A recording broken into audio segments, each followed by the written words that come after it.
السلام علیکم۔ پنجاب کی تازہ ترین موسمی صورتحال لے کر آپ کی خدمت میں حاضر ہیں۔ گزشتہ 24 گھنٹوں کے دوران بھی پنجاب کے بیشتر مقامات پر موسم خشک اور سرد، جبکہ شمالی علاقوں میں شدید سرد رہا۔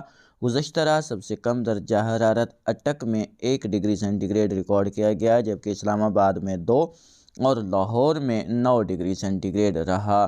وسطی و جنوبی علاقوں میں بھی درجہ حرارت 6 سے 8 ڈگری سینٹی گریڈ کے درمیان میں ریکارڈ کیے گئے۔ فی الحال اگلے 24 گھنٹوں کے دوران بھی پنجاب کے اکثر مقامات پر موسم خشک رہنے کا امکان ہے۔ سردی کی شدت میں مزید اضافہ ہوگا، تاہم آج دن کے دوران کچھ امکانات موجود ہیں کہ اسلام آباد، راولپنڈی، مری، اٹک اور آس پاس کے علاقوں میں بادل بننے اور کہیں ہلکی کہیں درمیانی بارش دیکھنے کو مل سکتی ہے۔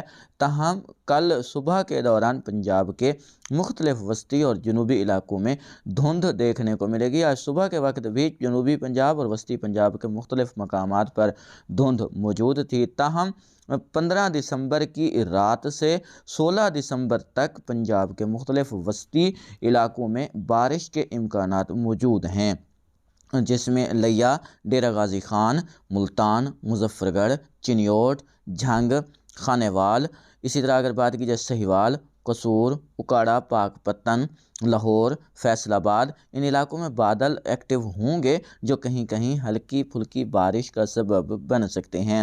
اس کے امکانات انہی وسطی علاقوں میں رہیں گے، تاہم جو جنوبی پنجاب ہے جس میں بہاولپور، رحیم یار خان، راجن پور، وہاڑی، لودھراں اور آس پاس کے علاقے شامل ہیں، ان علاقوں میں بارش کا فی الحال کوئی بھی امکان موجود نہیں ہے۔ تاہم ہم پہلے آپ کو آگاہ کر چکے ہیں کہ دسمبر کے آخر میں ایک اچھا سسٹم اثر انداز ہوگا، جس سے پنجاب کے تمام علاقوں میں جاری خشک موسم کا خاتمہ ہوگا اور جنوری میں انشاءاللہ 2 سے 3 اچھی بارشیں جنوبی پنجاب میں بھی دیکھنے کو مل جائیں گی۔ وسطی اور شمالی پنجاب میں 3 سے 4 بارشیں ہوتی نظر آ رہی ہیں۔ باقی وقتاً فوقتاً آپ کو آگاہ کرتے رہیں گے۔ مزید اپڈیٹس کے لیے جڑے رہیں ہمارے ساتھ۔ اگلی اپڈیٹ تک کے لیے اجازت دیں۔ اللہ نگہبان۔